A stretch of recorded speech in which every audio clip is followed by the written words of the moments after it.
যে ঘটনাতে একজন পাথরিয়া স্বামী সে তার স্ত্রীকে এবং তার দুই শিশু সন্তানকে গুরুতরভাবে পিটিয়ে আহত করে, যার প্রেক্ষিতে তার স্ত্রী মারা যান এবং তার শিশু সন্তান দুটির মধ্যে মেয়ে সন্তান যেটি 6 বছর বয়সী মোসাম্মদ আফরিন আক্তার, সেও মারা যায় আজকে চিকিৎসাধীন অবস্থায় ভোর 6টায় রংপুর মেডিকেল কলেজ আইসিইউতে।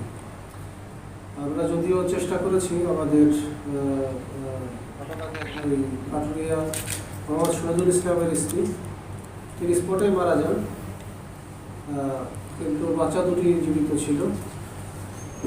আলামিন ছেলে 14 বছর আর মেয়ে মোসাম্মদ আফরিন আক্তার 6 বছর।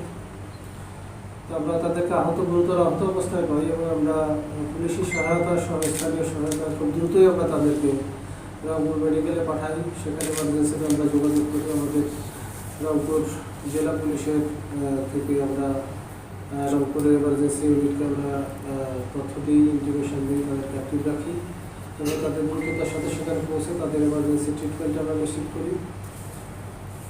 যার ফলে ছেলে বাচ্চাটা আলামিন তার অবস্থা স্টেবল, কিন্তু মেয়েটা স্টেবল হচ্ছিল না, সে অচেতন অবস্থায় ছিল। আজকে ভোর 6টায় মারা গিয়েছে। এটা খুবই দুঃখজনক একটা ঘটনা যে বাবার হাতে তাদের মৃত্যু হয়েছে। ঘটনাটি খুবই সাধারণ।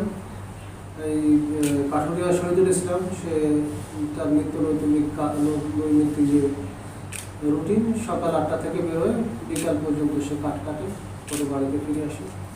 প্রতিদিনের না এসে কালকেও একই কাজ করে, সকালবেলা গিয়ে বিকেলে যখন বাড়িতে ফিরে আসে গোড়ার দিকে থাকে মোটা শক্ত, কিছু অংশ পোড়াতা, এটা দিয়ে সে তার স্ত্রীকে আকস্মিক পেছন দিক থেকে আঘাত করে এবং তার যে সন্তান দুটি তাদেরকেও সে আঘাত করে। তখন মায়ের চিৎকার শুনে যখন তারা এগিয়ে আসে তাদেরকেও সে আঘাত করে সে বাড়ি থেকে বেরিয়ে যায়।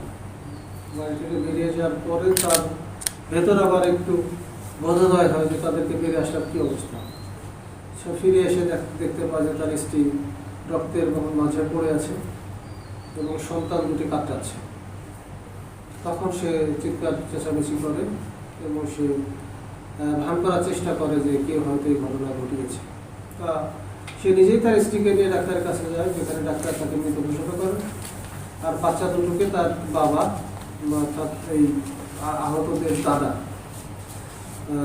স্থানীয় স্বাস্থ্য কমপ্লেক্সে দেয়, সেখান থেকে তাদেরকে দ্রুত রংপুরে রেফার করে। তো এটা আসলে খুবই সাধারণ একটা ঘটনার ভেতর দিয়ে একটা মর্মান্তিক বড় ধরনের একটা বিপর্যয় ঘটে গেছে, যেখানে একটা পরিবার যে শহীদুল ইসলাম তিনি দুটি হত্যার দায় তার কাঁধে এবং তার আর একটি সন্তান যে আলামিন সেও চিকিৎসাধীন অবস্থায় আছে এবং তার অবস্থা এখনও স্টেবল আছে, কিন্তু ডাক্তার আমাদেরকে যেটা বলেছে যে তিনি হয়তো সুস্থ হয়ে উঠতে পারেন।